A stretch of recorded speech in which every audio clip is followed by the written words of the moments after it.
Mesin pendingin pertama baru ditemukan pada 1748 oleh William Cullen di Universitas Glasgow. Tahun 1805, Oliver Evans berhasil merancang sebuah mesin pendingin yang menggunakan uap sebagai pengganti cairan pendingin. Kemudian pada 1834, seorang ilmuwan Amerika, Jacob Perkins, menciptakan sistem pendingin kompresi, dan berhasil menyempurnakan temuan sebelumnya. Pada 1851,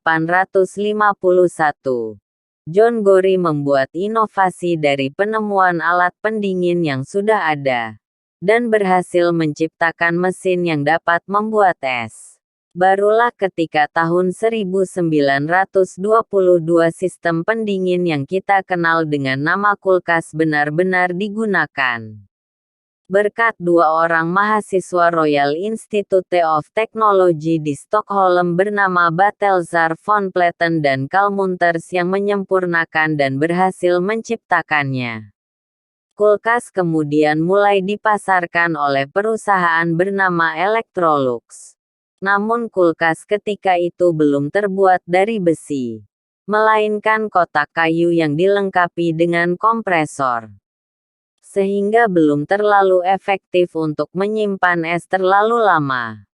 Pada 1923, Frigidaire memperkenalkan kulkas yang lebih kokoh, berbentuk lemari yang terbuat dari besi berlapis porselen. Dari alat ciptaan Frigidaire inilah es dapat diciptakan sekaligus disimpan agar tetap beku. Ketika pertama kali diciptakan fungsi kulkas adalah untuk menghasilkan dan menyimpan es. Produksi kulkas terus meningkat di seluruh dunia pada 1927.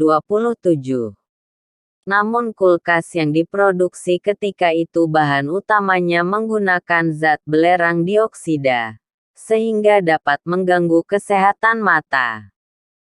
Untuk mengatasi efek buruk bagi kesehatan itu, bahan pendingin yang digunakan dalam kulkas diganti menjadi zat freon yang lebih aman bagi manusia. Kulkas semakin disempurnakan dengan penambahan alat untuk mengawetkan makanan di dalamnya, yaitu freezer. Memasuki tahun 1950 kulkas sudah mulai digunakan untuk menyimpan sayur-sayuran, buah-buahan, ikan, dan daging, agar tetap awet dan segar selama beberapa waktu.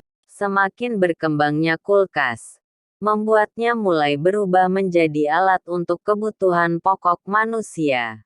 Dan hingga saat ini manusia masih bergantung pada alat satu ini untuk mempermudah segala kegiatannya. Bahkan di zaman modern seperti saat ini, kulkas sudah banyak berkembang pesat. Kulkas sekarang tak lagi hanya sebagai pendingin, namun juga sudah menjadi satu faktor pembukti keuangan pemilik. Semakin besar kulkas, semakin canggih dan teknologi kulkas yang ada saat ini sudah seperti lampu ajaib, meskipun tidak mengabulkan berbagai keinginan. Keajaiban yang dimaksud adalah teknologinya yang sudah berkembang pesat hingga menjadikannya satu alat yang masuk di jajaran smart home. Di antara teknologi kulkas yang ada sekarang, yang menarik adalah teknologi inverter yang katanya lebih mengagungkan tentang kehematan, terutama untuk urusan penggunaan daya listrik.